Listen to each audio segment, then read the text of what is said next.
Salut à tous, soyez les bienvenus sur le plateau de Sport Rue, le MAG, l'émission qui décrypte tous les enjeux du sport universitaire avec à chaque fois une thématique très pragmatique. Aujourd'hui, ça c'est particulièrement pragmatique et pratique. Métier du sport, quel débouché? Car le sport, effectivement, ce n'est pas que la performance, ce ne sont pas que les records, ce sont aussi des métiers, des formations. Pour en parler avec nous, Frédérique Jossinet, championne de judo et bientôt diplômée, marketing sportif. Tout à fait. Ça, c'est une médaille à aller décrocher, Frédéric, là aussi. Belle médaille. Et on compte sur vous, on va en parler bien évidemment. Et Magali Tesnas Dumoncel, bonjour. Vous êtes chargée de développement et de communication en marketing sportif à la chaire internationale de l'ESSEC. Je suis bon ou pas là? Parfaitement, exactement. Ok, on peut arrêter l'émission, j'ai dit ce qu'il fallait. Je plaisante. Le métier du sport, quel débouché? Est-ce que ça veut dire que les métiers du sport, c'est à la mode aujourd'hui? Il y a un tel engouement médiatique autour du sport en général, donc que finalement, il y a des pistes, des brèches qui se sont créées.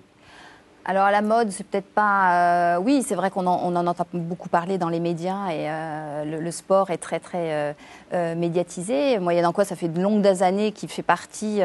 la pratique sportive est intégrée au quotidien des Français. Donc il y a effectivement des débouchés pour des métiers qui vont développer la pratique sportive, qu'elle soit de loisirs jusqu'en compétition, jusqu'au sportif de haut niveau, et ça Frédéric pourra en parler mieux que moi.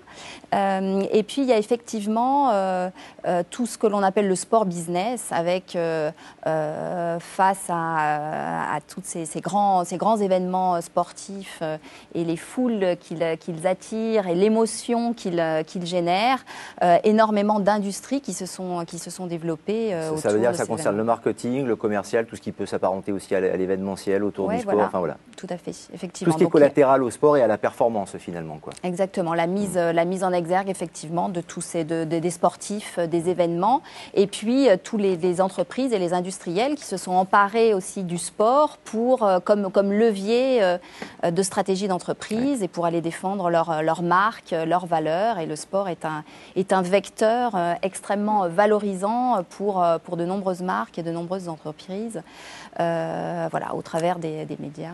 Alors du coup, Frédéric Jossinet, vous vous destinez à quoi? Parce que, enfin, moi, je n'ose pas vous dire quand est-ce que vous allez arrêter le judo, puisque vous continuez.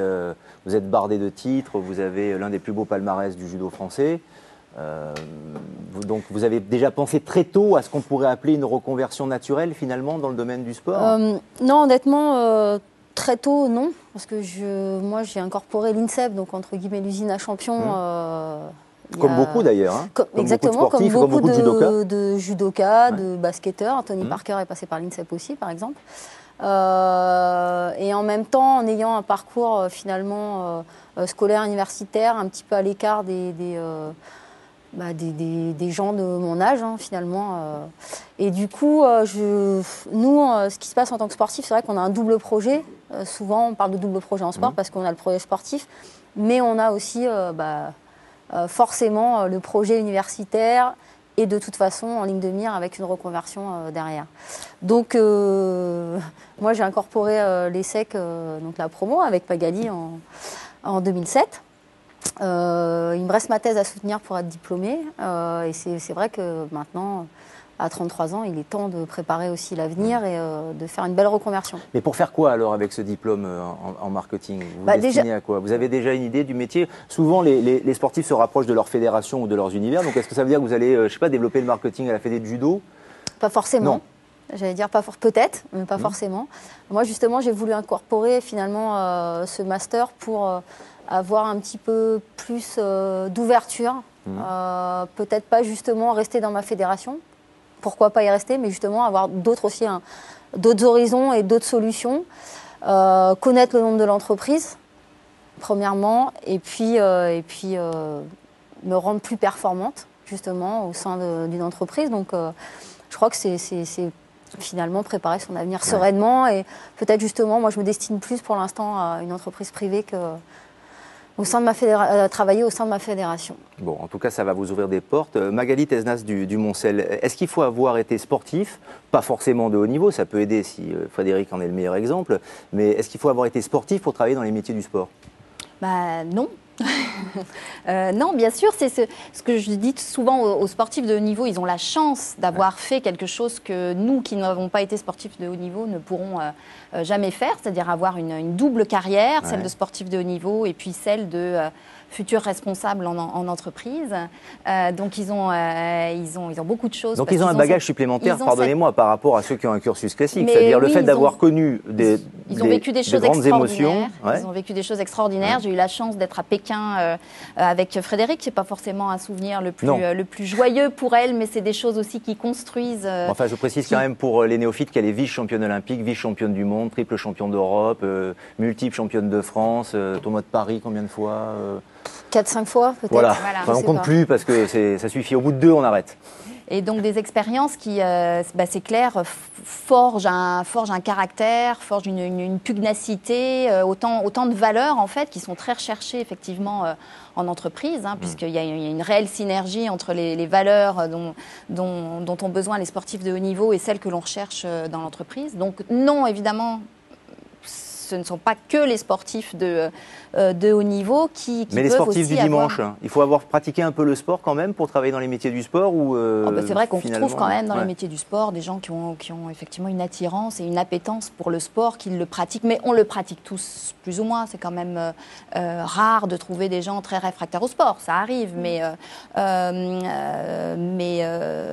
effectivement, il n'y a pas besoin d'être un sportif de haut niveau pour bien réussir dans les métiers du sport. Est-ce qu'on peut quantifier la population dans les métiers du sport aujourd'hui, notamment dans le domaine du marketing? J'ai bien compris que le spectre était quand même très large, mais sur la partie qui vous concerne plus, à savoir le marketing, le commercial autour du sport, est-ce qu'on peut quantifier la population qui travaille? Alors, je ne pourrais pas vous donner de chiffres. Je les connais pas. Ils doivent exister certainement, mais je ne connais pas les chiffres. Mais effectivement, le marketing est une des parties, un des métiers du sport. Donc, c'est la spécificité de l'ESSEC et de la chaire du marketing sportif, parce qu'on parle effectivement de marketing par le sport, donc on a des marques et des industriels qui utilisent le sport pour, l'arme la plus connue, entre guillemets, c'est le sponsoring, pour aller gagner en visibilité, en notoriété.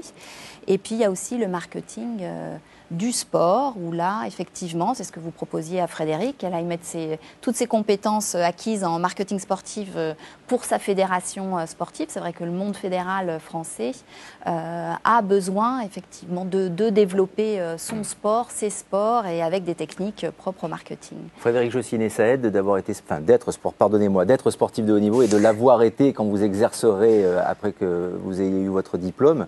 Vous représentez quelque chose, donc forcément, on vous écoute différemment. Et puis peut-être que l'expérience du sport en lui-même peut vous aider aussi au quotidien, finalement, par rapport aux valeurs, par rapport à la rigueur, par rapport à toutes ces choses que les gens, le commun des mortels, n'a peut-être pas, finalement. Oui, mais je crois que tout à fait, c'est vrai qu'on a eu la chance, et j'ai encore la chance de faire partie de l'élite même sportive en France, et c'est vrai qu'on ne s'en rend pas forcément compte, j'allais dire tout de suite.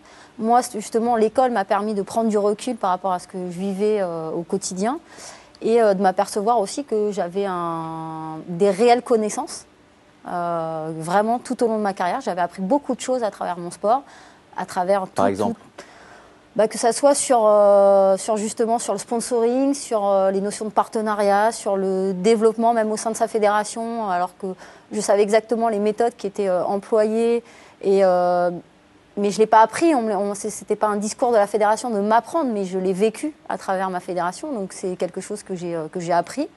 Je ne sais pas, les événements, les Jeux Olympiques, c'est aussi quand même des gros événements qui font que... Au-delà du tatami et de votre compétition et de votre discipline, de votre sport, vous avez compris aussi ce qui pouvait se passer autour, toute la mécanique monstrueuse, parfois géante qu'il pouvait y avoir. Alors je ne pense pas dans mes premières années à très haut niveau, mais quelques années plus tard, c'est vrai que je m'aperçois que finalement j'ai appris beaucoup à travers la compétition, les événements, beaucoup dans l'événementiel évidemment, et puis tout ce qu'il y avait autour, les entreprises privées qui voulaient greffer, voilà.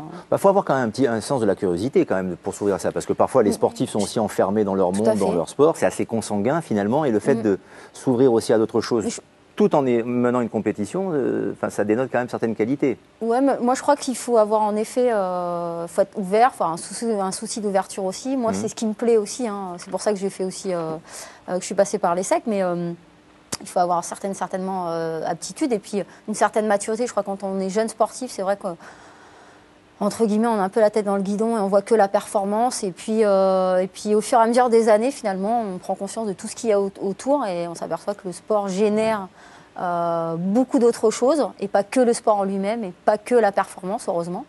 Et c'est intéressant C'est très à intéressant savoir. et votre exemple est très intéressant en effet et ça va encourager beaucoup d'étudiants qui se lancent évidemment dans des métiers du sport en effet. On s'est rendu notamment, alors il y a l'ESSEC, mais on s'est rendu aussi à l'ESG, l'école de commerce bien connue, dans la section management du sport.